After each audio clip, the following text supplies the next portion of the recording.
Mike? I'm not going to be able to do that because we're live right now. Oh, sweet. You got the docket? Yes. Okay.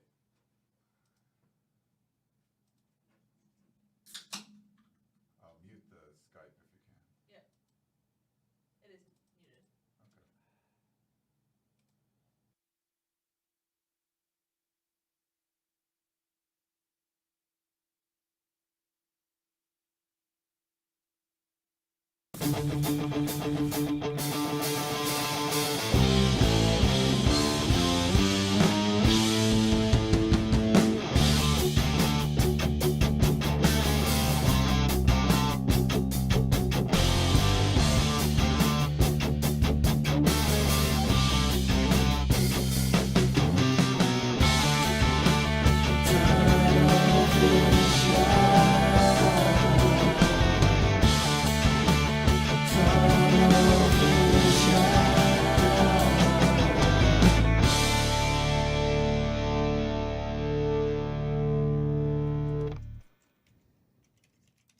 Hello, everybody, and welcome to another edition of Tunnel Vision, a show brought to you by USCFootball.com.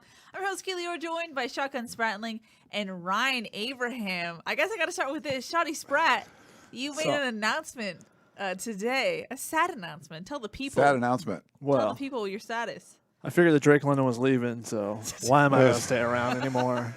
And I was right. He just announced that he is going to declare for the 2022 NFL Draft, and wish the best of luck to him. Big news. But yeah, I'm leaving Southern California actually. So East Coast, Shotty, we're gonna Yeah. miss you. Yeah. So only this Tunnel Vision and probably one more Tunnel Vision for you, and then you're off to the East Coast. So enjoy it, people. Enjoy Shotgun while we got him. And we can do a his remote. rants. We've done the remote thing, especially Sure. the pandemic. We did the whole remote thing. and Ryan absolutely hated it. I did Ryan hate that. loved it. Yeah. I didn't like when you were in the other room while we were in the same office. That was difficult as well. Well, Right. guys, we've been through it. This show has made it through. But Yes. But yeah, we Shotty, wish we you the will miss best, you. Shotty. You guys should watch, listen to the Family Feud. yes. Lots of news was on this. This was a big Family Feud. Yeah. Yeah. News. I told Keely you got to change the intro to your Family Feud I know. because now you're going to have Chris Chris Trevino Trevino as is an official member. he's an official member. You got Shotgun. We don't know what his stats is going to be, but Yeah. well, he'll be around. We'll Yes, make sure he's yes, around in some for sure, capacity. for sure. All righty. Well, we have a lot to talk about. Ryan, I was just saying before the show started, I haven't seen you since the season ended. The I know. 2021 season is finally over. I think USC fans all over America are rejoicing that it's over. USC now enters a new era with Lincoln Riley. Ryan, just your thoughts about this season ending. Yeah, 4-8, the worst season. I mean, if you look at the SRS rankings, it's the third worst ever and the worst since 1957 or something like that. I mean, it's bad. Like they think it's worse than the 91 team that I was around for. That USC went 3-8, but that team beat Penn State. You know, just they takes into consideration margin of victory and things like that. Just wasn't a very competitive team for most of the season, giving up all those points at home. So yes, I think we put up some content about the game recently, and fans on the message boards usually they'll say like, hey, why are you putting basketball stuff up? We want to read about football. They were saying we don't want to read about this football season anymore, and I've never seen that. Like that's been one where they just want this to be in the rearview mirror. Yeah. Move on. No more talking about the 2021 debacle of the football season. They want to go forward, which is great because there was so much negativity around this football team. Limping to the finish. It really was cruel to make them play that makeup game because no one really seemed to want to be there. They fought, though. Like, you guys were there. I went to Vegas and covered the Pac-12 championship game. That was fun, even though it was a blowout. You know, It's not a good game. Utah and Oregon, but that was a great environment. USC is going to be going to a bunch of these. USC fans need to go to Allegiant Stadium in Vegas. It is a good time. It's a great atmosphere. I think you're going to like that. But then you guys went north. You guys went to Berkeley. Hey, I was going to go to Allegiant Stadium, and then the USC season happened. Right. The pick from the Pac-12 South, the predictive pick for most people to make it there. And instead, especially with the schedule they had, everything was supposed to be lined up, and 4-8? 4-8. Ooh. Yeah, it's pretty bad. There's some bad teams like Arizona going 1-11. That's pretty bad. We kind of thought that would be. What did Colorado? I think they were 4-8 also. They were 3-9 or 4-8, something like that. Not good. They got 4. I don't think they got 4 wins. Did they go? I forget what they did. And then Stanford, 3-9. They were not good. Just like I told you people, even though you were mad. I do believe you used a different word for that, Ryan. I called them butt, and they were butt did. for sure. I think Arizona would be favored against them if you played right today. But yeah, it was weird. It was a weird Pac-12 season. Utah gets its first ever Pac-12 crown. They've won the division a few times, 3 of the last 4 actually, and they get to go to the Rose Bowl for the very first time. First time they For were. what they've been through, I'm very happy for I mean, that team. amazing stuff going on there. But there's a new sheriff in town, and that's what USC fans are excited about. They want to see what Lincoln Riley can do. And literally, I think this weekend specifically, is going to have a lot to do with that because we talked about this before, and I've had Gerard on when we talked on the podcast. When you're trying to hire a head coach in this environment, it's hard because you wait till the end of the season, and then there's only like 2 weeks until you get to the early signing period.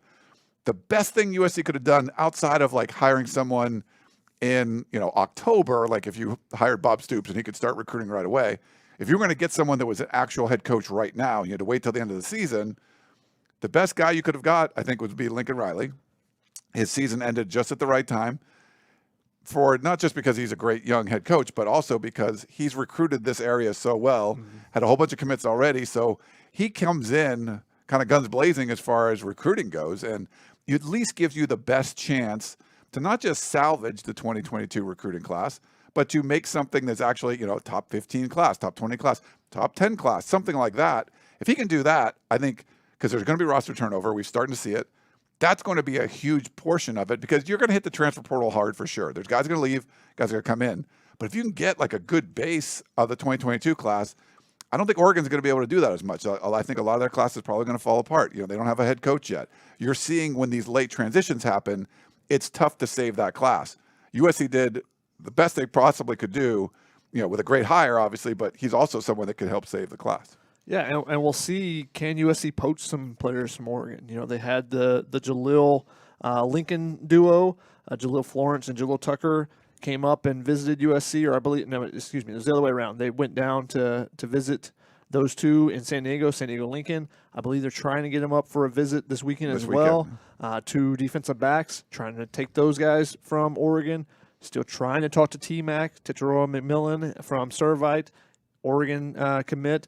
Try to take as many guys from that class as they can, because not only does it help you hurt your the team that you've been battling with the most on the recruiting trail in the West the last couple of years, but it could be a complete changing of guard. USC's been down for at least 5 years, with the exception of the one Rose Bowl year. You could probably say they've been down for 8 or 9 or 10 years. So this. Other teams have the chance. Now is USC's opportunity to retake the mantle, and they can especially do that with the fact that Oregon's changing head coaches, Washington's changing head coaches.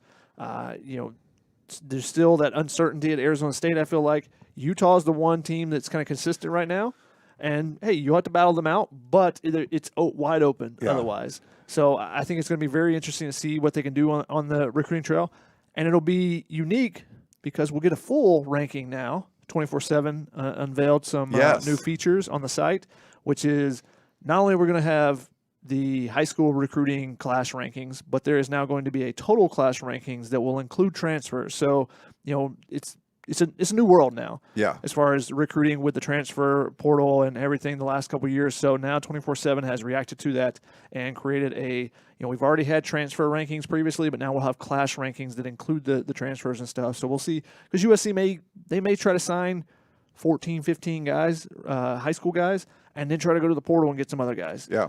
Or they can sign up to 32 guys potentially this year, because I believe that you get 25 every year.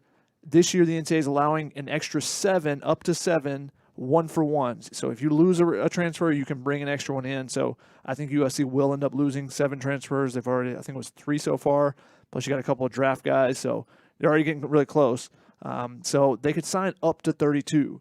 And that's going to be huge for Lincoln Riley if he gets up to that number, because you're trying to overturn this roster. You're trying to get your own guys in there, guys that fit your system, what Alex Grinch wants to do on the defensive side. So I think that they're going to be – they've already been grinding. I don't know how Lincoln Riley has done so many media appearances and not looked like death. Not looked just like, oh. You don't sleep. He cannot be sleeping. Like, I know you never sleep. He puts you to shame, Chuck. Yeah. Like, no sleep. No, let's slow down a little bit. How much recruiting's done from midnight to 6 a.m. or so? He's probably still getting 6 hours in. But he might have other stuff to do. You don't know. Well, that's what I was going to ask you guys. I mean, overall, I mean, we can get into different facets, but just recruiting alone, what have you taken away from Lincoln's efforts so far? I mean, he had his introductory press conference last Monday, and then we word on social media later that night he had an in-home visit with Raleek Brown, the 5-star running back out of Mater Dei. Raleek Brown actually ends up committing to USC. What do you make of the efforts that he's made so far? I mean, it was a 3-day stretch, and you picked up 3 5-star commitments. Now, one from 2022, but the duo from Los Alamitos High School. Malachi and Makai. Yeah, and Malachi, Makai Lemon and Malachi. Yeah, so like to pick those guys up like day after day after day, you're like, okay, so you've been on the job for 4 days and you have 3 5-star commitments already. Like that's what you want to see from someone like Lincoln Riley. I mean, I've talked to sources that have been around that, people that have been around him, and I've not heard anyone say anything, but he is the ultimate recruiter. He is really, really good. And at a place like USC, you can build something off of that. So I think it's really good news for this class. Now, it's kind of slowed down the last few days, but obviously a huge weekend coming up. There's going to be a bunch of visitors. So this is really the last weekend. It is the last weekend, not really. The last weekend before the early signing period, which starts on Wednesday, which we hate, by the way. And it sounds like there's actually some news where they've talked about, I think Bob Bowlesley from the Big 12 talked about moving it or getting rid of it, which I think would be a lot better. I mean, even for fan interest, we talked about this on the podcast of Champions. Little plug with David Woods.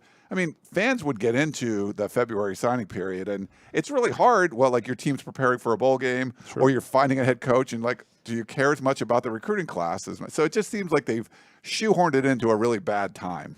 Similar to how NFL is kind of a year-long event, because you have the draft, you have free agency opens. They purposely line some of those things up so that you have those off-season talking points to continue narratives, continue the conversation, and keep you in the news. College football could potentially look at it and be like, if we're going to do an early signing period, why not do it in March, or why not do it in June when there's been this lull of time between spring practices, and so you get that interest going back during the summer. Maybe that's something to look at, because I think they should have an early signing period. I think it should come before high school players' senior year, and that commits a player to a school. That commits a school to a player. No backing out if you're the school. You can't try to, drop anyone later. So even if there's a coaching change, if a kid still wants to go to school, he should be able to go to that school. So I think it's an interesting thing, and it will change the dynamic of college football completely, because you won't see as quick of the firings and hirings that you have to have, because if you lose a recruiting class, you're usually not making a coaching move for positive news. Right. So if now sometimes you're a lower school and you lose your head coach to a Power 5 or something like that. That's a little bit different. But if you're a Power 5 school, if you're getting rid of your head coach or you're bringing in a new head coach, it usually means you're not playing very well. Yeah. So you need to kill the recruiting class, and instead you're going to potentially lose an entire recruiting class if you don't hire immediately. And so that's why you're seeing, the coaching carousel typically can last a couple months. It could go all the way even into February. I mentioned on the Family Feud podcast, but that Charlie Weiss I think he did a recruiting day event from the Super Bowl because the Patriots were still, playing. They're still playing, yeah. When he was going to be hired by, when he'd already been hired by Notre Dame. But that's not the case anymore. You got to do it immediately. You got to turn it over because you need to get working on that immediate class. And Lincoln Riley's been grinding on it. And getting the Los Alamitos duo is great. Getting Raleek Brown is great as well. Those are flips, though. Those are ones that he'd already got committed. They'd already said, hey, I'm coming to you. I want to play in your system type of thing at Oklahoma. And that makes those a little bit easier. You got to see, what is he going to do? Who can he get in this class to finish off the USC class that wasn't already committed to Oklahoma, even if they do already have those relationships and stuff? How can they close this class, and can they get any linemen? Yeah. That's a huge part of this class, because that's where USC has struggled. And obviously Lincoln Riley's offense is fun. And if I'm a receiver, I definitely want to play in this. If I'm a quarterback, I'm going to want to play in this. But you need offensive linemen to make everything run. And you need defensive linemen to create some havoc. Yeah, it might be portal, but if you can get some high school kids, that's going to help. You need the combination, because right now the potential USC loses all their upperclassmen offensive linemen. All their starters and stuff. You've already seen Jalen McKenzie leave. Liam Jimmins is gone. Andrew Voorhees, Brett Nealon are having decisions. if you lose those, you need to kind of stack classes, though. You need some young guys that you're working up because you don't really want to be able to relying on 5-star, even if you can get 5-star. You don't want to be relying on freshmen, offensive linemen. But if you can get some guys that are third year, okay, and then they kind of cycle out at the same time that those freshmen are now ready to take over, even if they're 4-star guys, and they develop a little bit. So you want to kind of stack your classes a little bit differently, and it'll depend on how many guys are departing the class, whether it be NFL, transfer portal, or just being done with football. Because some people, I know a lot of people on our message boards and on Twitter and stuff, when someone says they're into the transfer portal, there's a lot of kind of hateful messages at times. And so you got to realize two things. One, if a guy's going into a 6th year, maybe he doesn't want to be at college anymore. Yeah. Not everybody wants to be writing papers anymore. Some guys are like, hey, and especially if they don't think they're NFL players. Maybe it's time for me to move on and start my life, and start making money. 2, it may not be their decision. They may be getting pushed out by the staff, especially with a new staff. That happens a lot when you have a new staff come in, trying to change the roster to guys that fit their style, guys that fit what they want to do, and that's happening at USC right now. Yeah. So don't go on Twitter. For one, don't ever tweet at recruits. That's the number one rule. Yeah. Number one. But if someone goes in the transfer portal, we'll just wish them well. That's it. Yeah. Perfect. Just hope for the best for people. All you do. Yeah, we'll put more in the war room, but we have learned that over the course of this week, Lincoln Riley and his staff have been meeting one-on-one with USC's roster, kind of updating them on how they think they can fit in this new system and whether or not maybe they should explore other options. And that's why you've kind of been seeing more of transfer portal news coming up. Not all the names that have been told to seek other options have entered the transfer portal, so make sure you stay tuned to the war room for that. Yeah. The war room, if you don't know, that's for USCFootball.com, our weekly, every Friday. We've been doing this for over 20 years. Putting all the insider information nuggets in there, the fans on the Peristyle, which is the premium message board at USCFootball.com. Look forward to it every week. And they want to talk about what's in the war room, and if you're not a member, you can do it for $1. So go into, sign up for $1 for a month. So there's going to be a crazy week. So for $1, you can get all the information you want. It's for the next month and see what you like it. But it's definitely worth it for the war room alone. And $1, come on, what are you going to do? Yeah, the next week is not only departures potentially, NFL draft decisions, transfer portal, but then what are they going to be the additions by next Wednesday? Are there going to be guys that are added to the class that commit early, or are we going to see signing day just be a potential boon for USC? If I'm Lincoln Riley and somebody says, "Yeah, coach, I think I'm coming," I'm like, "Wait till Wednesday. Wait till Wednesday. Yeah. You're on national TV, right? Let's see if we can arrange that. Get you a hat thing out there. If you want, put 3 USC hats, but you get to pick one on national TV just to build that momentum, build that conversation once again. And I mean, he's doing all those media hits, but that's just continuing the conversation, continuing the momentum. USC is nationally relevant again already without playing a game. Well, they played a game, but it didn't matter. And also they the played staff. A game. Yeah, apparently. And then he's building the staff too. So building out the staff, so there'll be news for that. So this is the best time to get on there. There's so much information for you can go for $1. So just do it. Don't even think about it. I want to circle back to something we were talking about earlier. Given what prior to the Lincoln Riley hire, we were expecting this 2022 class to be, especially for the early signing period. Is anything now post Lincoln Riley a win for USC fans, or is it offensive lineman or bust? Well, I mean, picking up a 5-star running back is great. Because fans remember, we the local guys, the guys that go to Mater Dei and stuff that are 5 stars. Yeah, they usually end up at USC. Why wasn't that happening? Why is Bryce Young going to win the Heisman Trophy? Two potential finalists. Matt Corral's not. I don't think he ended up being a finalist, but 2 former USC quarterback commits were in the final Heisman list. Bryce Young, who's the favorite to win it, and Matt Corral, both committed to USC at one point. 2 finalists from right down the road, C.J. Stroud as well. Yeah, C.J. Stroud is who another USC one, didn't recruit hard enough, which is crazy. So I think Keely, when we talk about getting skill guys, the fans are like, hey, that's great, but they do want to see the lineman aspect as well. But just if they got some, linebackers, they got, DBs that are 5-star guys or, highly ranked 4-star guys coming in, that's a different, it's different than what we've seen. It's just Clay Helton was doing a pretty good job recruiting. He had T. Martin on staff for a while. That was helpful. Obviously, Dante Williams was a good recruiter, but just there was too much turmoil around the program, and guys were decommitting. You had some really bad classes, and this one was going to be another disaster of a class. And Lincoln Riley comes in, picked up 1 5-star, got rid of some of the other players, and I don't know what you guys think about that, but he cut about half the class that was already there.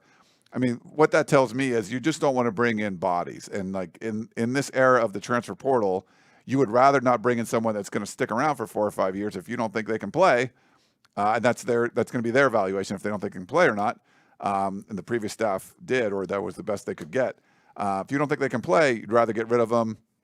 Try to bring in someone better. If you can't, you can go to the portal and get somebody else that'll play for a couple years, as opposed to having someone sit there. I mean, there was USC started the season with like 20 offensive linemen and I think it was like 19 or 19. Yeah, like on scholarship, and we were told from the coaches like 7 guys could play. Like that's a lot of dead weight if none of those guys develop. So no, they had a couple freshman tackles that were playing and starting at times this year.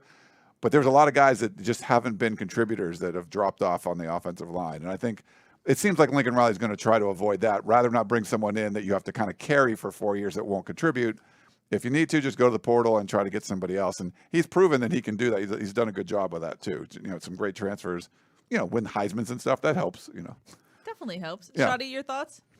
When you're talking about the guys that kind of get pushed out of a recruiting class, you feel bad for those kids, that have been committed, like Kevin Green Jr. has been committed to USC for I think over a year now, or at least since the spring, and has been the most active recruiter. And he was excited about Lincoln Riley in the offense, but he decommits a couple of days later. That tells you that wasn't his choice. That was saying, hey, we think we're going to find other receivers. So you feel bad for a guy like that who's been recruiting for USC and through all this terrible season has been trying to get other players to come join him, and he just gets pushed out. Unfortunately, that's the business of college football now. Yeah. This wouldn't happen 20 years ago, because 20 years ago there wouldn't be a hire and a fire, the way this process played out for USC and right before a signing day period opens. Yeah, and I think in general with stuff like that, and I think he's a great kid, and he probably could have played here, but obviously the staff thinks differently. When you make the kind of bad hires that USC's made, from the president to the athletic directors, like guys that didn't really know what they were doing, to head coaches, assistant coaches, you've lowered the bar, and then you get to the point where you're like, hey, when the bar lowered, I'm like in the USC, I'm in like top 5 job range, and no, you're not. Like they just have, USC hasn't treated this like a blue blood program for quite a while, and now they've made the steps. Mike Bone comes in, puts the investment into the program, and they are now treating this like a blue blood program, and the fans are really excited about it. They bring in a blue blood worthy coach for the first time in a long time, since Pete Carroll basically.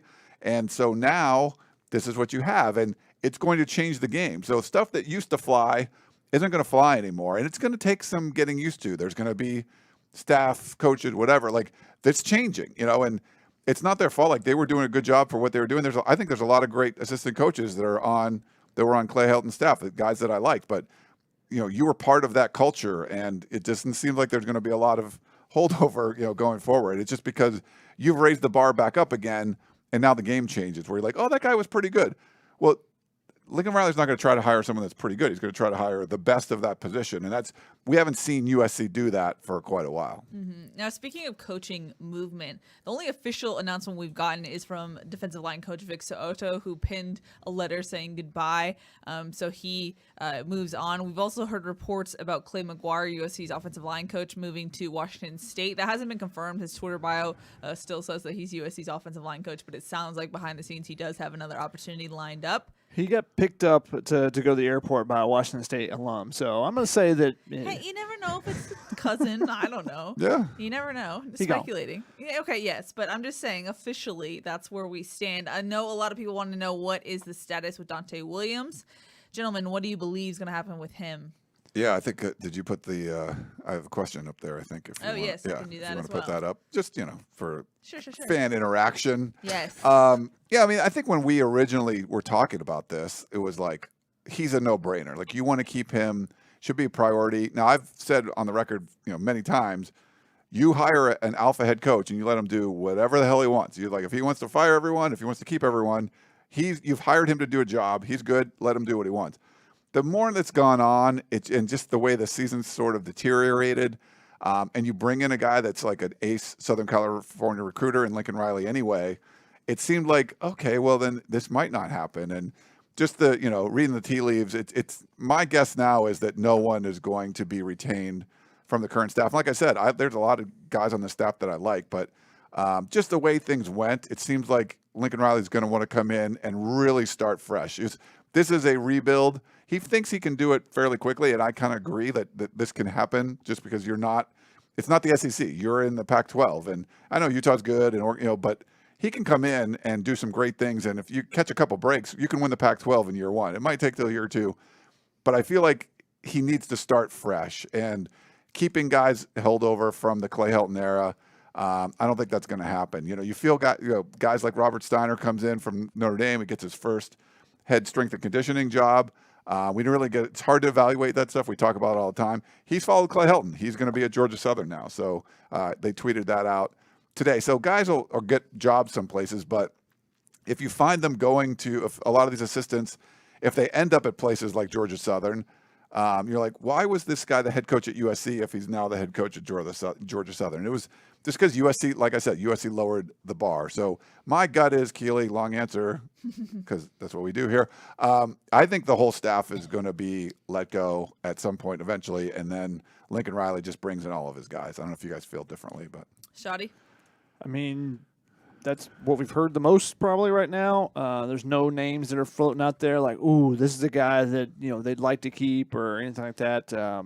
Dante Williams did sit down, have a sit-down interview or sit-down meeting with Lincoln Riley after Riley was hired. The fact that there's been no announcement or anything, and the fact that we know that Dante Williams has, there's been interest for Dante Williams from other schools. Sure. Someone actually asked, would he stay on as director of player development or something like that? It's like, no. Would USC hire him for that? Sure, if they could. Yeah. But he's not going to stay. Why would he go from being an interim coach, being a position coach, to taking an off-field position? Like, that's not going to happen.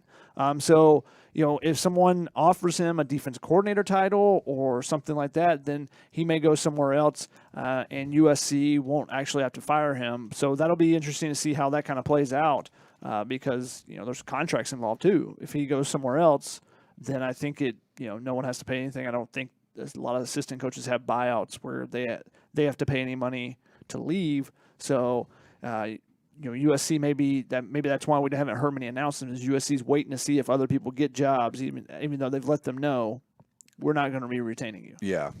Yeah.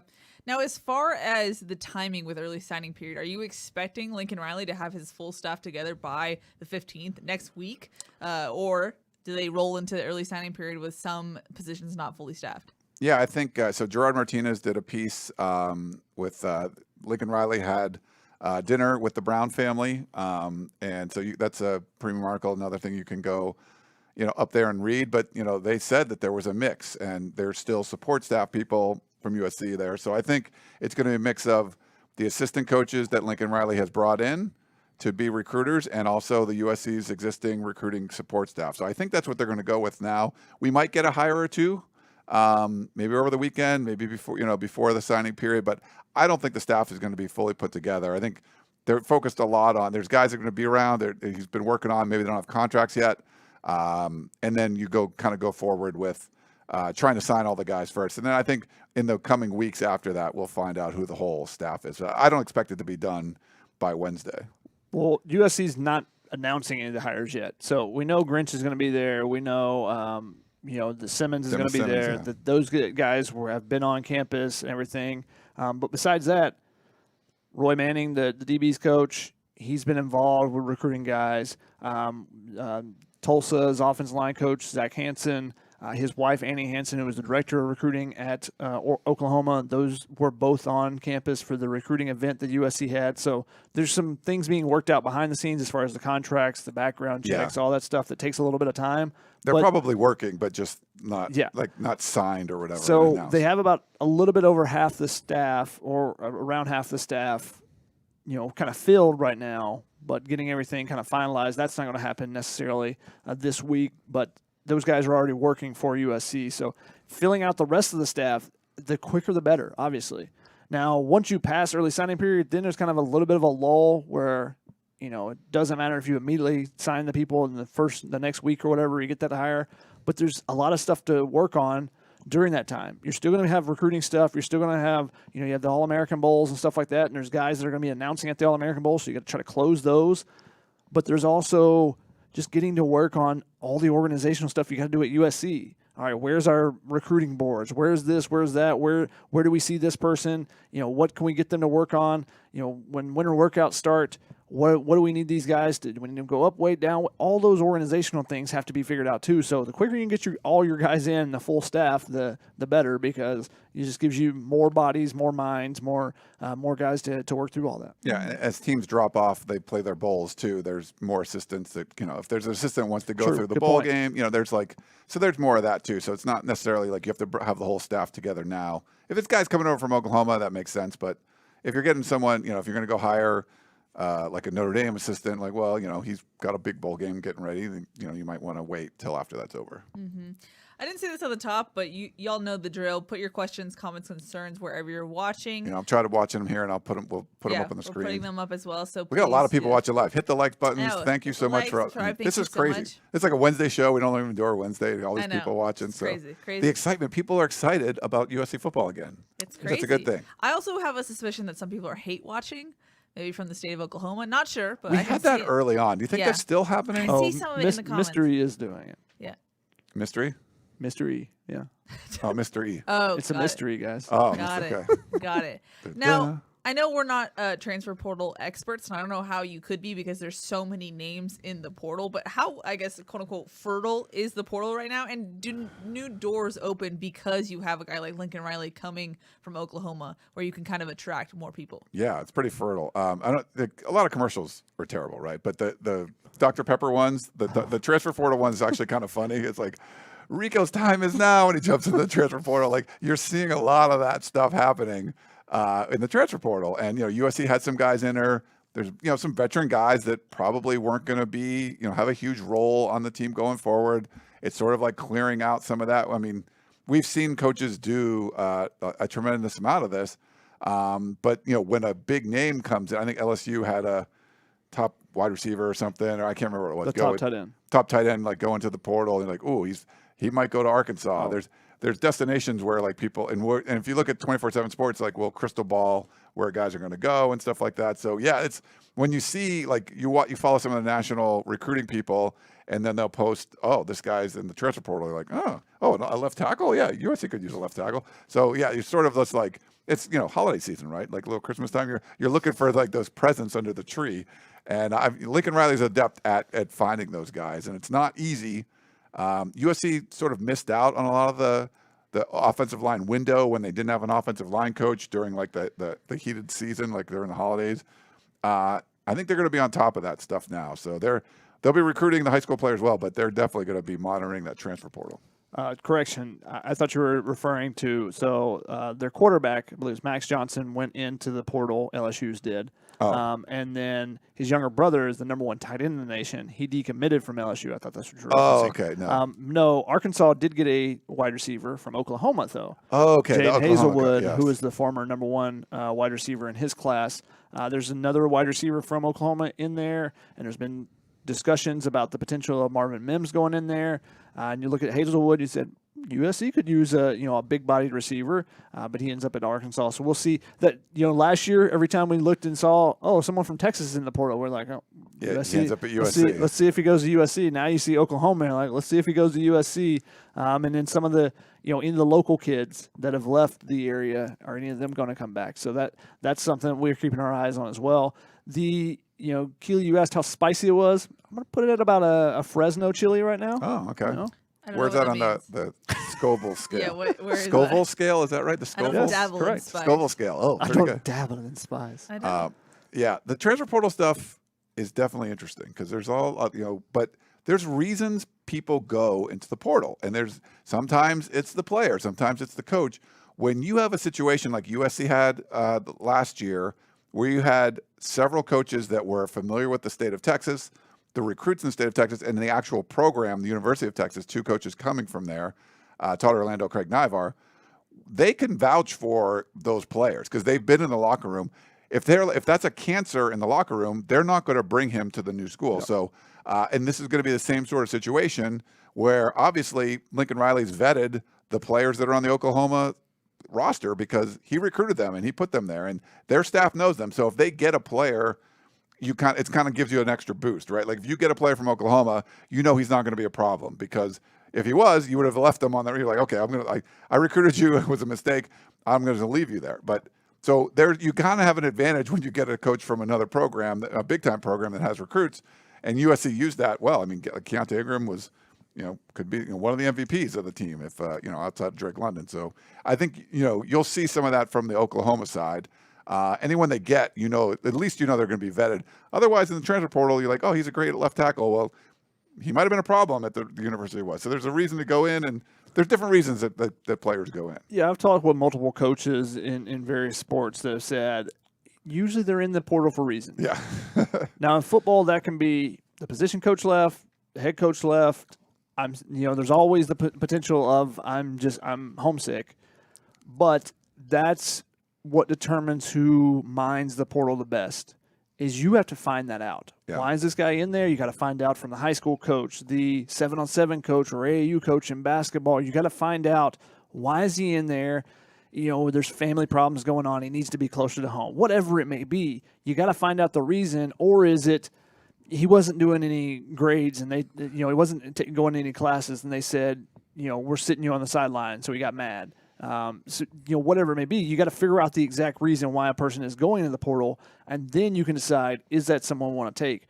Because sometimes there's some very attractive names in the portal, but they're not an attractive guy to your program. Yeah. And that may be scheme fit, that may be also personality fit or locker room fit. Yeah, it's a good call by you, Shadi. One of the questions we've received a lot on social media, on the boards, everything, Justin Flo, is that a possibility that he could come to USC? If he goes in the portal, you would think USC would be probably the number one destination. Well, let's wait until he goes in the portal, though. There's no use in speculating on whether someone's going to go in the portal. Yeah. Yeah. Once they hit the portal, we have the name. We have access to the names when they go into the portal. So once they go in, then we can discuss them. No use in speculating on it. Just does no good. You got to find some sort of tie, right? And if you want to speculate, you want some tie. So if it's like, well, okay, he came from Oklahoma. Okay, well, Lincoln Riley coached him, so that makes sense. You can speculate once they go into the portal. Just let them go. But if it's like it's a Southern California player that wants to come back, like there's the Chris Steeles of the world, the Brew McCoys that end up somewhere else. You're like, well, obviously, if they want to come home, then USC is a destination for that, and now even more so.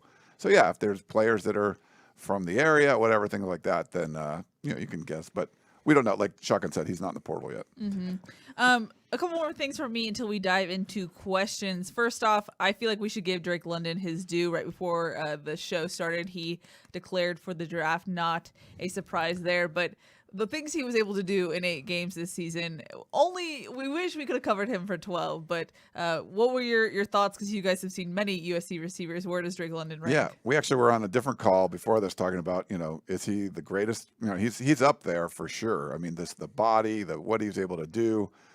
He's still 7.5 games is what he played, and he still led the Pac-12 in catches and receiving yards. And he's the offensive player of the year in the Pac-12. And yes, there wasn't like great candidates. There's some good running backs and stuff, but he was just by far and away the best thing that the Pac-12 had for an offensive. USC was unwatchable after he goes down, right? And then he was the best thing around, and so he's still the offensive. For that to happen is crazy. He made the Biletnikoff final, top 10 list or whatever. He's just a special player. So congrats to him. Thought there might be some, maybe like, maybe I want to stick around. No, there's no way. He shouldn't have stepped. There's no way he should have. If someone said, hey, stick around, college is fun. No, go make your money. But he could have had a lot of fun in this offense. But he was in a bad offense and had a lot of fun and made a lot of catches. But I think the thing is like leading the nation in contested catches, which I think he still does, even though I could look it up. But yeah, so I don't think that's what you want. Like that's like, okay, I can do this, but I would rather be able to be open, and it's not like it's because he was running bad routes. He just wasn't in a very good scheme. So yeah, kudos to him. He was just a delight to cover. He was a great, and I'll give USC props. Like a lot of these guys have just been really good people, and they're great young men. And there's some, if you're a USC fan, they're people you can root for, and hopefully you root for him like you root for Michael Pittman or Amon-Ra St. Brown in the NFL because he's going to be there for a while. Another guy who announced his future was Jalen McKenzie. He is leaving for the NFL draft. Shotty, what does that mean for USC's offensive line going forward, and maybe the question mark still lingering? I mean, it's not good for them, just because you lose the experience. And, I will go back and forth with people that denigrate the players for, making a decision like this. This year is not the year to say that guy should never go in the NFL draft. These guys are 5 years into their careers. Yeah. It's not like this is a third-year guy, and you're like, you need more seasoning. How much better is he going to get at USC? That's the big question. So, he's a guy that I don't think he'll be drafted. Maybe he will. We'll see. He's got the size. He can move pretty good. And they did some stuff with his hips this offseason to help him move a little bit better. And I think you saw down the stretch run, he played his best football of his career. He had the final 3 games. He had his 3 best PFF grades of his career. He took back over the right tackle position and didn't let it go. Didn't give up a sack all season.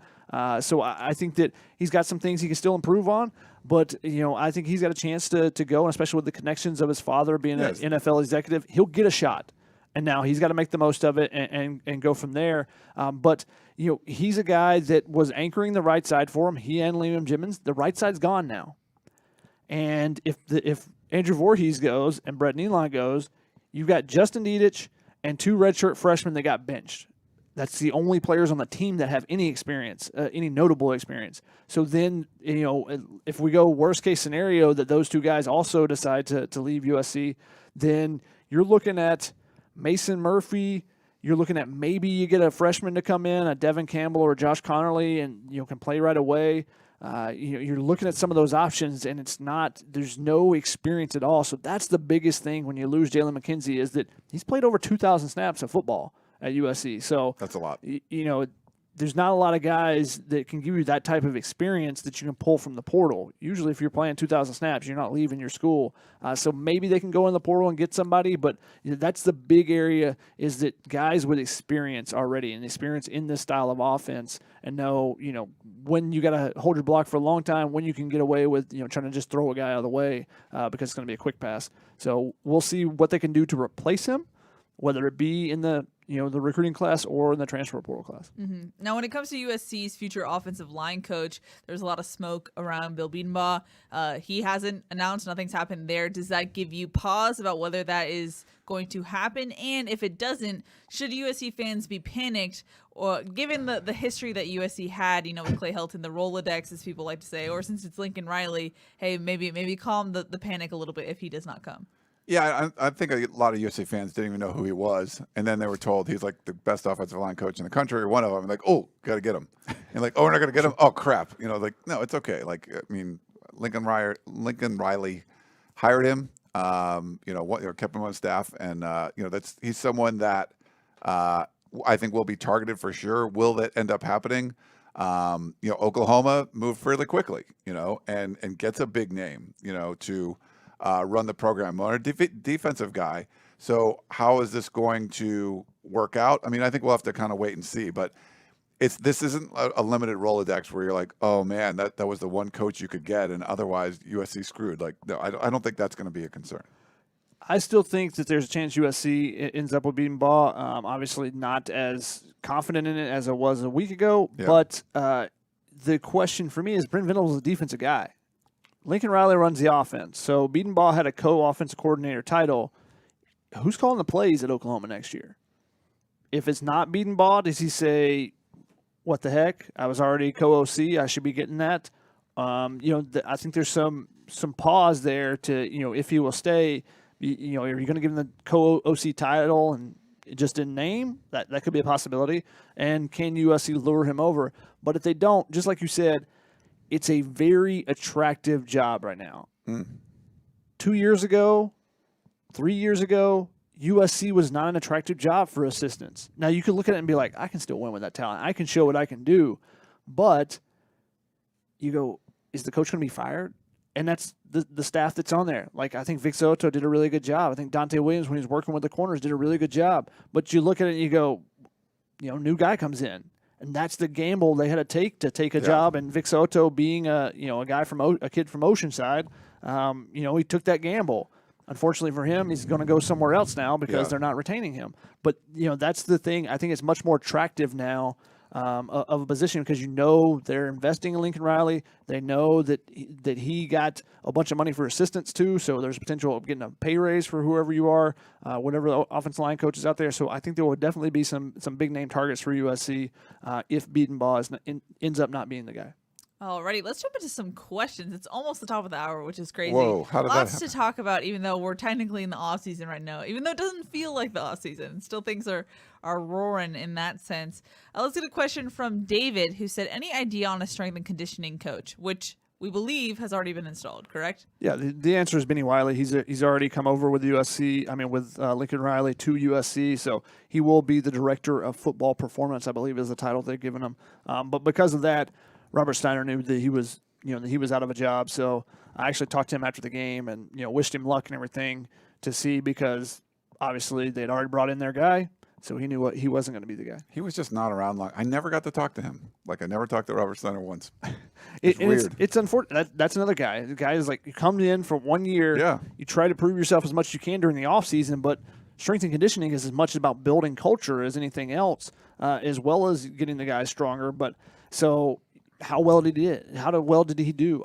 It's hard to say, and it's unfortunate for him that he wasn't able to get a longer opportunity. And again, that's the danger of being hired by a coach that's on the hot seat. Mm-hmm. Eric Dunn wanted to know the status of Damani Jackson and Elias Ricks. If you follow Greg Biggins, he tweeted a picture over the weekend of them on campus at USC, which caused a ruckus for USC fans. They were all afleur. I don't even know what that means, but Flutter? a flutter. Thank you. All afleur. All afleur. What were your takeaways from that, and what are the prognosis for those two recruits? That'd be big. All I was- afleur, like All a afleur. French hockey player. He could have waited like a week to, and this stayed committed, I guess. How long was he decommitted? Like a couple weeks or something, or? Oh, Damani? Yeah. It's been a couple weeks, I think. Yeah, it's a Couple couple weeks. weeks.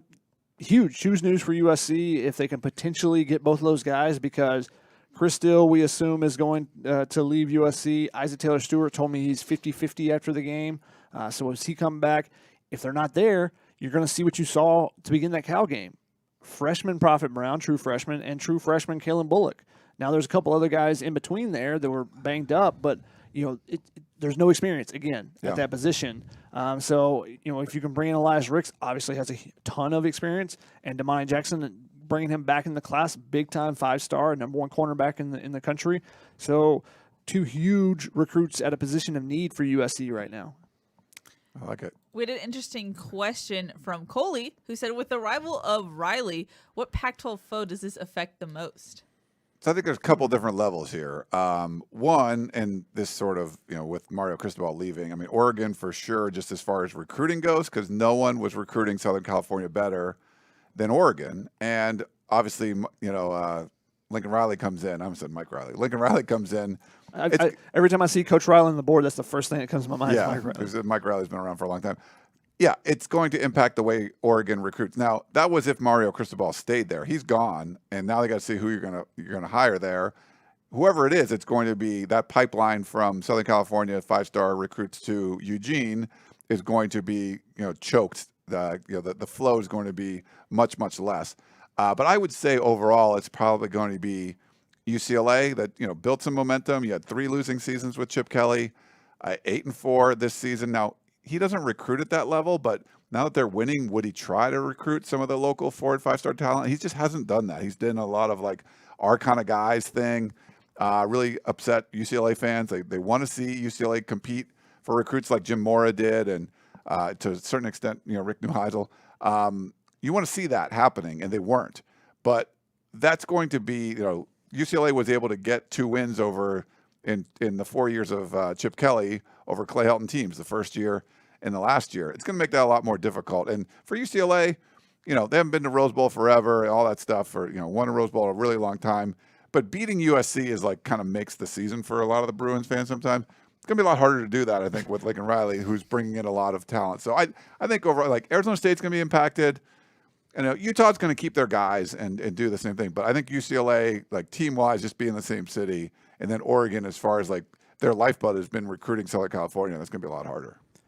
The answer is the 11 other schools because Fair. it ups the ante. USC is invested heavily in this Yes. hire and the assistant coach hires and everything else. There's talk of facility upgrades, and that just forces everyone around you to, to either follow suit and, invest in their program or get left behind. Yeah. Now, you could say, well, USC traditionally leaves the rest of Pac-12 behind as well, but there's usually teams that are competing with them. And so you're going to see Oregon is going to spend. Washington will spend. UCLA should spend money. Like, they should be trying to keep up with USC. And if USC puts a hurting on a couple teams, then I think that's what motivates a team to do it. Like when you lose 62-33, suddenly you're motivated to go out and spend, $10 million or whatever it is on a coach per year. I don't know if any school in the Pac-12 has done that recently or not, but No, it's funny. Before the Pac-12 championship game in Vegas, George Kliavkoff had a press conference, and a couple of questions were about USC hiring Lincoln Riley. I got to ask him a question about it too, and he did talk about, it's great for the Pac-12 the investment that USC made, but it's going to be up to the other programs to make similar investments and try to do, and try to be competitive at that level. So he felt it could raise the bar for all the programs, and I think you're right. I think it does. We had a question from Fritz on Facebook who said, what's going to happen with the GAs, QCs, and other football support staff members? Will they be kept? So it's kind of a mixed bag. Usually your recruiting staff, your support staff that are doing the recruiting stuff, some of those people will be retained. Oftentimes the director of recruiting or, whatever the top person that they really trust, may follow them. We've seen that occasionally. And Annie Hansen is apparently coming to USC, so expect her to take over a role in the recruiting. But Gavin Morris's, Armand Hawkins, Marshall Sherrington, those type guys, they've been recruiting already. They were at the recruiting event and everything like that.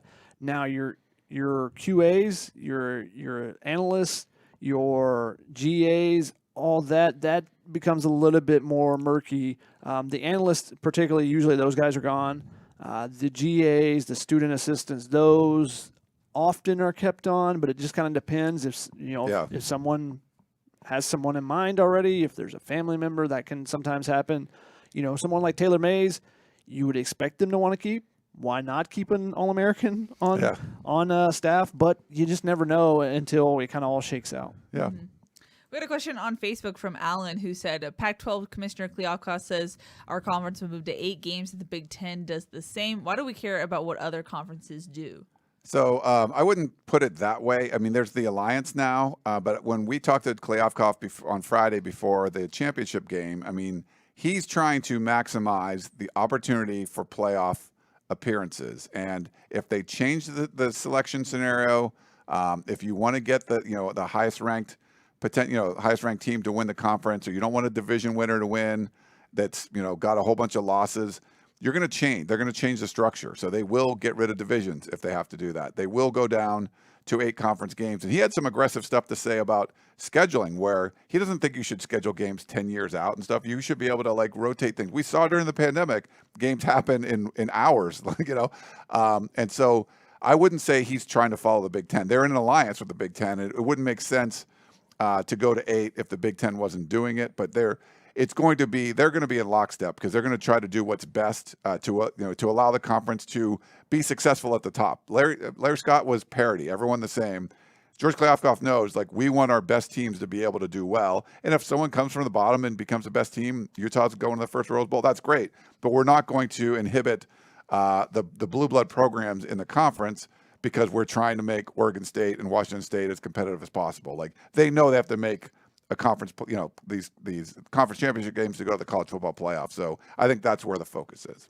They're also a part of that alliance with the ACC as well. So, they want to be in line with each other. And then you don't want to be the only one doing something that's actually hurts the conference, because you lose that many, you lose 6 wins potential when you have an extra conference game, because you're going to be playing your own conference. So your conference as a whole, 6 teams are taking a loss. So that's the difference there. Whereas the SEC has New Mexico State coming in the week before Thanksgiving, the Pac-12 is playing a rivalry game or whatever it may be. So that's where it is. With the expansion of the SEC, there had been talk about the SEC potentially going to 9 conference games. if the SEC does that, then I think you would see the Pac-12 stay put, and potentially the ACC join instead of going the other way. We're reaching the top of the hour, so if you have some burning questions that you want answered, put them in now. We'll be sure to answer them.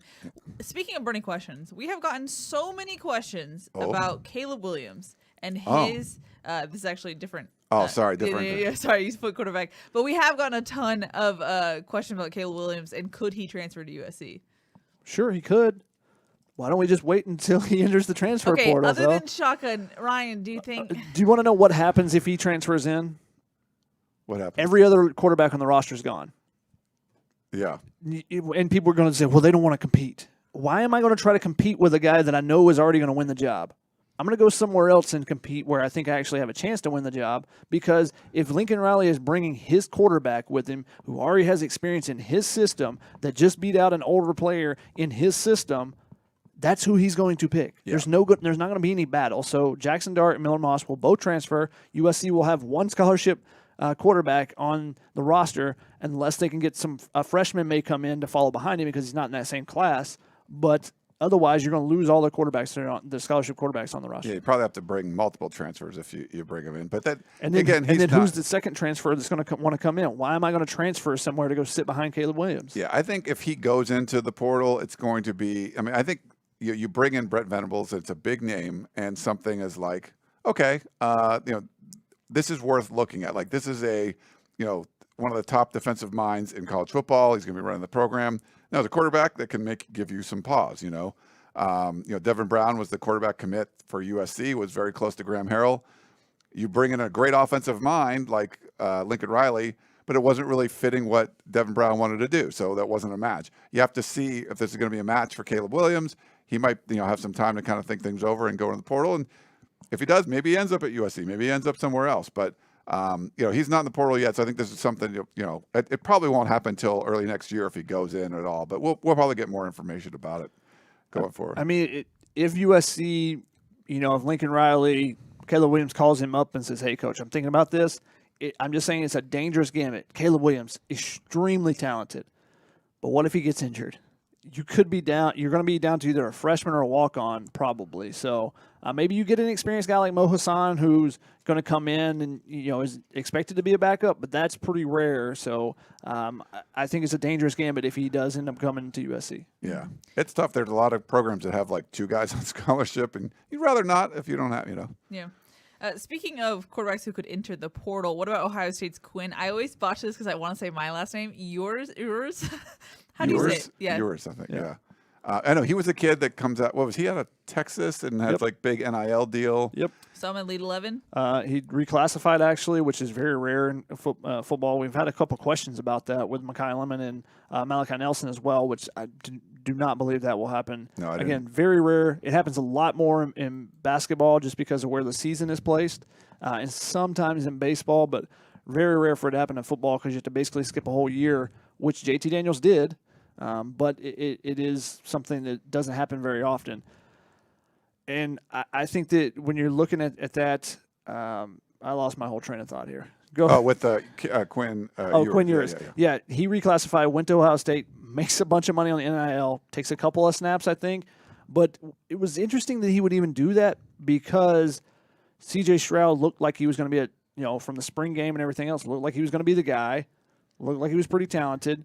Quinn Ewers decides to go anyways, and now he sees, C.J. Stroud is the guy. I'm going to be, it's going to be probably 2 more years before, I get a chance. So he's like, all right, I'm going back, or I'm taking off, and he's probably landing somewhere in the state of Texas. He's probably just going back home, whether it be at the University of Texas, Texas Tech. There's a couple other programs down in that area. I don't know. Maybe he didn't like the cold either. I don't like the cold. We got a question from Hi, sorry. How you doing? No, that's such a dad joke, Ryan. We got a question from Chris who really wants this question answered. He said, what happens to an unwanted scholarship player if the player does not want to transfer? Can USC convert their scholarship to a stipend to a non-academic one and free up that scholarship? Technically, no. Yeah. You're not allowed to push someone out. That's why what actually happens in that conversation is, hey, we don't think you're the best fit. This is where we see you on the depth chart. we think it's best for you to go look for playing time somewhere else. We can even suggest a couple places potentially that we think might be a good landing spot for you. But we know you want to play football. We know you're not just here for the academics. We want you to go and be successful somewhere else. That's how the conversation probably goes, rather than, hey, buddy, you got to go. Yeah. It's just not that way. It's like, hey, you're not going to play. You're going to blah, blah, blah. And then sometimes kids can medically retire and stay on scholarship. Yeah, there's games that can be played, but, yeah. It's a behind the closed doors sort of thing that was happening. Sometimes schools try to get kids to medically retire. I think it was Jalen Phillips that UCLA tried to medically retire, or maybe it was the linebacker that was committed to USC, and I'm forgetting his name, Mike Juarez. But he ended up transferring and going somewhere else and was able to play. I think it was Jalen Phillips. I think because he had a neck injury and went to similar to Jarvis Jones. Jarvis Jones, yeah, who ends up going to Georgia because USC wouldn't clear him medically. He goes to Georgia. And he's like all SEC or something. But then when he went in the NFL, the medical ended up hurting him there. So so he didn't last that long. It was Steelers, I think, right? Yep. Yeah. We got a question from Eddie who said, is the modern day pipeline back up and running? Is USC grabbing all 4 major modern day 2022 stars plus Ricks? Well, that would be interesting because I believe all 4 of them, 3 of them are committed elsewhere when Lincoln Riley gets hired. Now, Raleigh Brown has flipped. C.J. Williams is still committed to Notre Dame. And David Bailey actually committed this past weekend. Sorry, so there's only 2 to begin with, but he committed to Stanford. Yeah. The next day, he goes to USC for a recruiting event. So we'll see how that one plays out. That one can be really interesting. Damani Jackson, it's USC and Alabama. Hard to beat Nick Saban. He's put in a ton of cornerbacks into the league. So we'll see what they can do there. And if you can get him and Elias Ricks, then, yeah, I would say the modern-day pipeline is up and running, full steam ahead. Yeah, the right answer is yes. You're going to take that wrench and just completely open it up, and it's going to be flowing. USC fans are hoping so. Yeah, I think so. I know you got Nick Saban versus Clay Helton. The scales might go like this. Nick Saban versus Lincoln Riley in his home turf. That's a little closer. So, yeah. Dwayne wanted to know, do you think alternate uniforms are on the table? Probably not. The traditionalists need to close their ears. Yeah, I don't think that's like Lincoln Riley's not coming in like, yeah, we're gonna do alternate uniforms and go crazy. Like, I don't think that's. He likes the tradition that's there. I think he wants to build on that. I don't think it's gonna be. Let's try to be Oregon. When did Oklahoma start going with the non-traditional? Did they do that? Or were the cream ones? I don't think the cream ones were ones that they had in the 80s or anything. So yeah, maybe. But I think that was with Stoops before him, so I don't think he necessarily has changed. I'd have to go back and look, but I don't think that was something he was like champion or anything. So he seems to like the tradition at USC. So probably not, but I don't know. Who knows? We got a question on Facebook that Ryan put up, not me. He said, "Urban Meyer to Oregon?" ? It's just so fun to talk about Urban Meyer going to another school that's not USC. But it seems like Phil Knight wants to make a splash. John Canzano is doing a good job reporting on it. What's going on up there? The Lane train. People that talked about Lane Kiffin. Canzano shot that down. Said just got a contract extension and signed it. So. Yeah, it's like that's probably not going to happen. There was one other one that he brought up that it wasn't, but Chip Kelly. The Chip Kelly one. Yeah, so that that would have been really fun. Obviously, like if Chip Kelly goes back to Oregon, but it seems like Canzano was saying that's probably not going to happen either. So sorry for UCLA fans that wanted to get rid of your coach. The Urban Meyer thing, I think Oregon is a little it's not the most conservative place. I think you would have to be a little bit more conservative place to try to hire Urban Meyer. There's rough around the edges, right? So I just don't. He'd be killer, right? I mean, he would just crush it there. That would be bad news for USC if Urban Meyer went there. That sort of takes some of the wind out of USC's sails. But I don't think they would go there. But it seems like Phil Knight is trying to make a big splash. He's 82 or 83 years old. He wants to see them win a title. They've invested so much into that program. So I think they're going to spend. LSU wanted Lincoln Riley bad. They wanted to make a big splash. And they're like, we can't get him. Notre Dame. Let's go get another big name. So I kind of feel like Oregon's going to try to make as big of a hire as possible. But we'll see. David on YouTube wanted to know, was letting Vic Soto go, will that mess up the poly pipeline that SC is known for? I mean, USC has a ton of Polynesian players right now. I think that I think personally you need to have a Polynesian coach at USC. I've said this before. When you're creating a staff, you need a well-rounded staff in whether it's a yeller versus a coddler, different ethnic races, different things like that.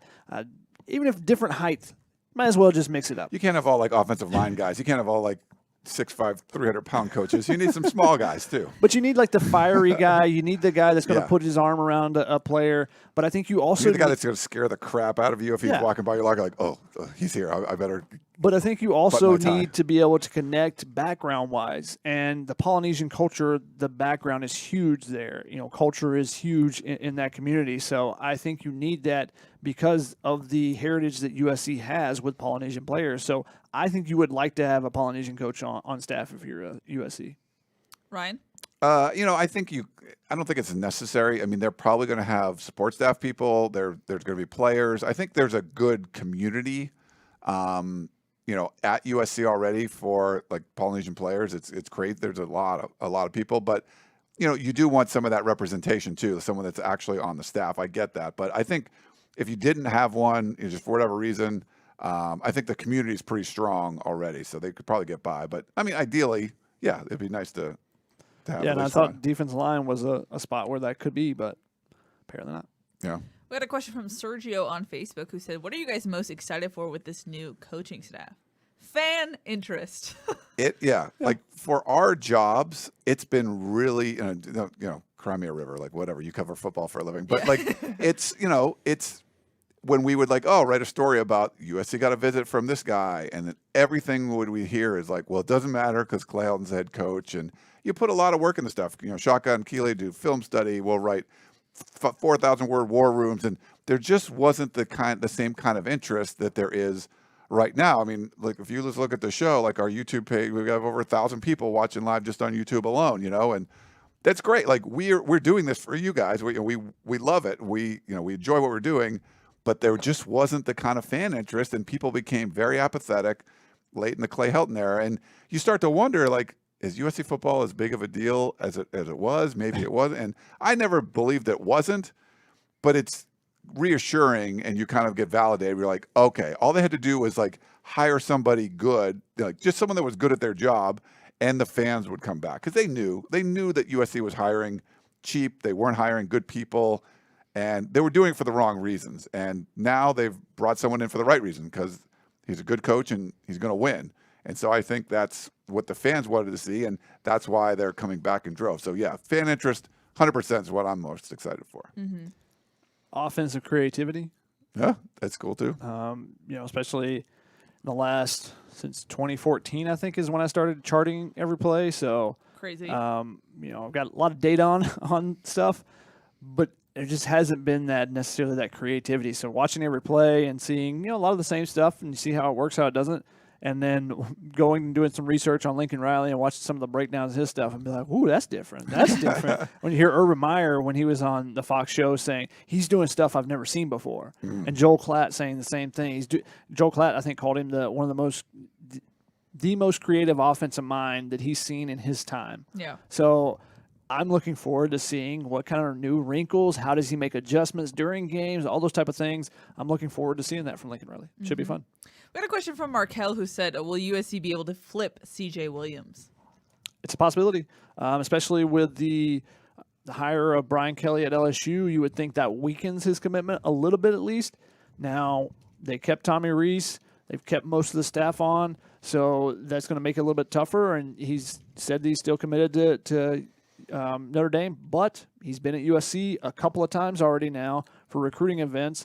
And I'm sure USC is going to try to get all those local guys that just had, at least especially the 2022 ones, on campus once again for this big official visit weekend. Now, they may come in unofficially, but there's going to be a bunch of big official visits coming in, so I'm sure they're going to try to get those guys to come.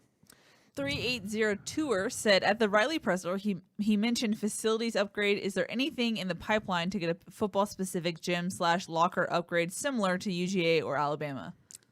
Yeah, I mean, I think that's probably going to be the plan. We don't have any specifics from that, but that's what the athletic department was talking about with Lincoln Riley. I mean, it was pretty general as far as facility upgrades go. There's an issue with a city campus where there's just not as much space. I think they're pretty creative, and I think you might see some different things. I don't know. I mean, if there's, do you take over the John McKay Center and make it football only, and then you're adding for other sports near the Galen Center or something there? I don't know. I mean, I'm not sure what you could do.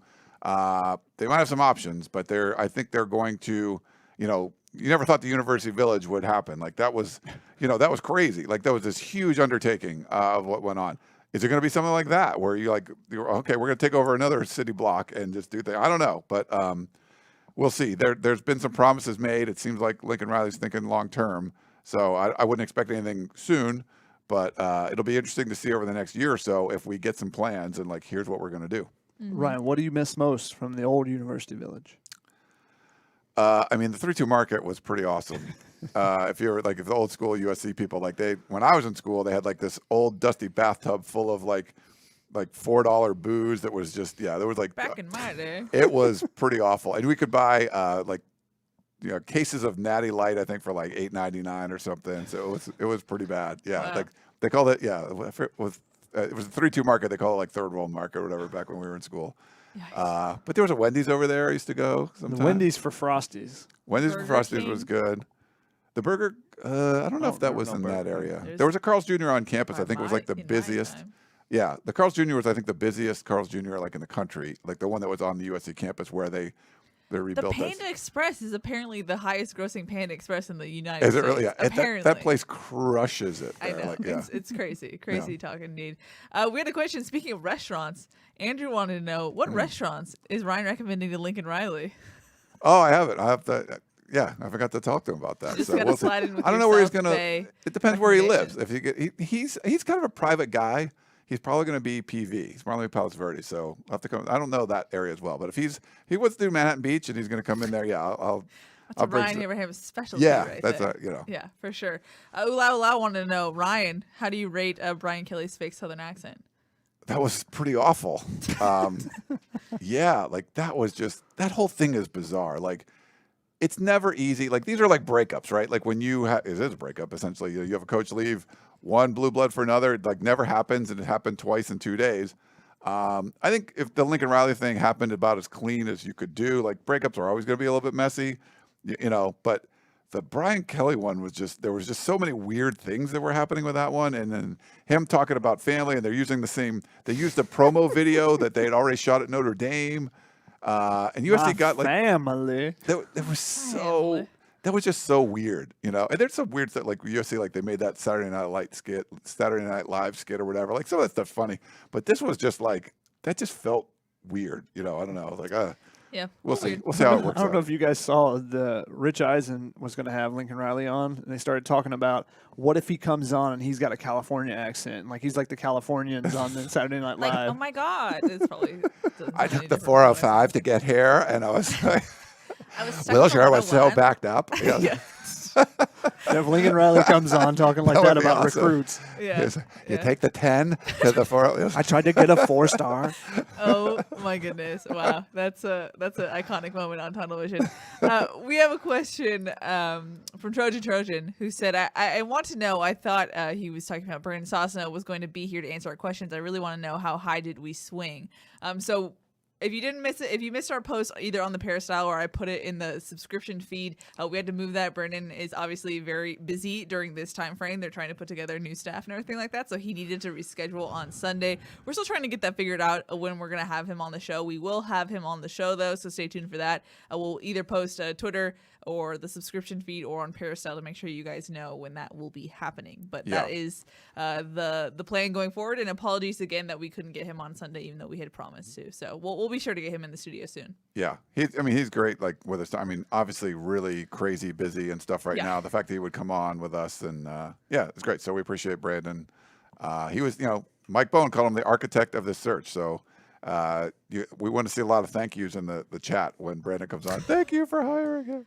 We will. Especially the slander that There was a lot of slander. they've Yeah, gotten. I gave him slander too, but whatever. But Trojan asked what he asked us for Brandon, but he said, was Riley USC's first choice? Did you guys go after Meyer, Carroll, Saban, or Sweeney? I'm curious, who do we really go after, and was Riley really our first choice? Yeah, I don't think he's going to be talking about stuff like Yeah. that. Yeah, this you, is you like don't get into that you messy business. you hired Lincoln Riley, which is amazeballs, right? So I think that's what he's going to be talking about. He probably would, knowing Brennan, he'd probably go, no, actually, Vince Lombardi was the first choice. But Yeah, he yeah, wasn't so- currently available. right.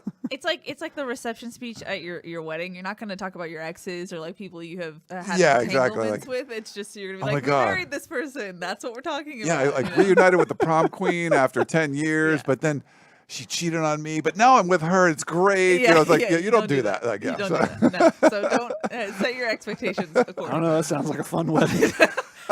Shocking, you're messy, but no. We also had a question. I thought it was funny. Someone said, "What if Riley starts going fight on, dude?" So like having the California accent. So That would be good. But yeah, Well, so you gotta say it slow. It's like, dude. dude, Fight fight on, on, dude. Gosh, I can't wait for this to get clipped. If he over gets the all internet. Spicoli, that would be awesome.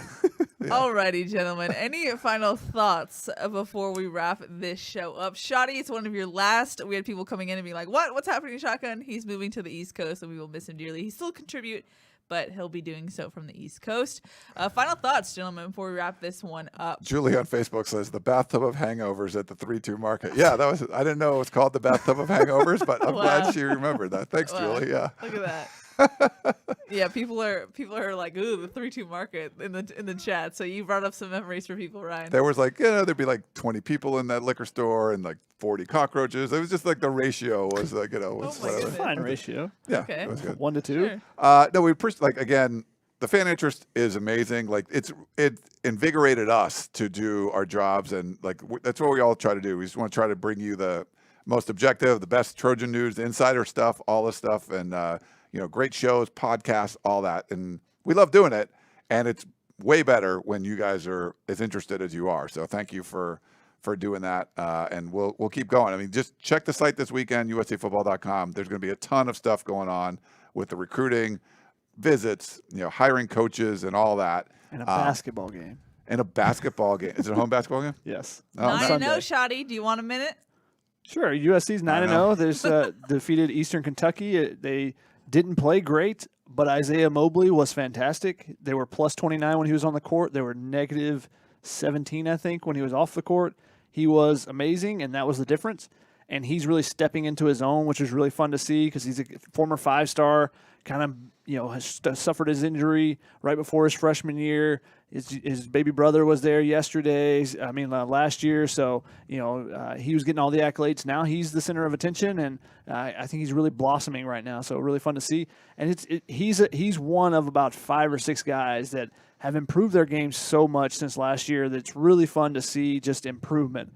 And maybe we'll see that in the football field occasionally going forward. But just development. Any infield in that group have done a terrific job. And 9-0 right now, they were ranked number 7 in the first net rankings, which is the rankings that are used by the selection committee. That's a really positive note for USC to start out with. So if they can stay there, that's a 1 or 2 seed more than likely. So we'll see if they can do that once they get into conference play. A couple more non-conference games coming up. One on Sunday at 2 o'clock. One next Wednesday. I believe it's like 6 or 7. Depending on what time USC has their signing day event, I'm going to go over to the arena whenever that ends. And maybe we'll have a little meetup for anybody that wants to come, since that'll be the last game that I'll be covering at Galen right now. But then USC goes on a little road trip to Phoenix, where they will play Georgia Tech. Really interesting matchup just because 2 players on the Georgia Tech roster are former USC Trojans who transferred to Georgia Tech, Jordan Usher and Kyle Sturdivant, both kids from Georgia. Then they'll travel to Oklahoma City to play Oklahoma State. And I'm actually going to follow them along. On my trip to go to the East Coast, I'm going to follow the basketball team. So I'll be in Phoenix. If anybody's going to be there, hit me up. Let me know. Maybe I'll meet up before that, one of those games as well. And then I'll be in Oklahoma City for that game. And then finish off the trip, make it over to see some family for Christmas time. Nice. The most shotgun way to move with the USC basketball Yeah. team. That makes sense. Are you going to let the bus tow you, or are you going to save That'd be gas? great. Save some Save gas. gas. Yeah, there you go. If they were taking a bus to Phoenix and then Oklahoma City, that would actually be the more newsworthy portion of it. Yeah, that's very true. Alrighty, Bossman, any final thoughts? When will we be back for Oh, Shotgun's good farewell question. show? Sunday, I believe. Should we do Sunday? Yes. I'm not going to be here Sunday. Oh, just kidding. We will be back with We'll Shotgun figure it out. Tunnel, Yeah, so- we got to do a show. You guys are going to do a final Tunnel Vision. I mean, Family Feud too, right? I know, the send-off. So we'll figure it out. And there's people asking, like, yeah, so we're still figuring out the details. It's, Shotgun's going to be on the East Coast, but he'll still be involved with the site. I think he still wants to be. I still want him to be. So we will make sure that works out. I mean, you didn't ask me see if what- I still want We'll see him with to the be. contract negotiations. Keely's the boss. Yeah, you I know. mean, I have to have the final stamp of Yes. approval, so we'll see. So, but we will. So, you will still see, read his stuff on USCFootball.com, and I'm sure listen to him or watch him here in some way, shape, or form. Awesome. Alrighty, that's going to wrap it up for tonight's episode. Thanks so much for everyone who tuned in, comments, the likes, subscriptions. We thank you guys so much. We love interacting with y'all, so thanks for that. But that's going to wrap it up. That's Shotgun. That's Ryan. I'm Keely. We will see y'all next time. Bye. Make sure you hit that like and subscribe button. Way to go, Shotty.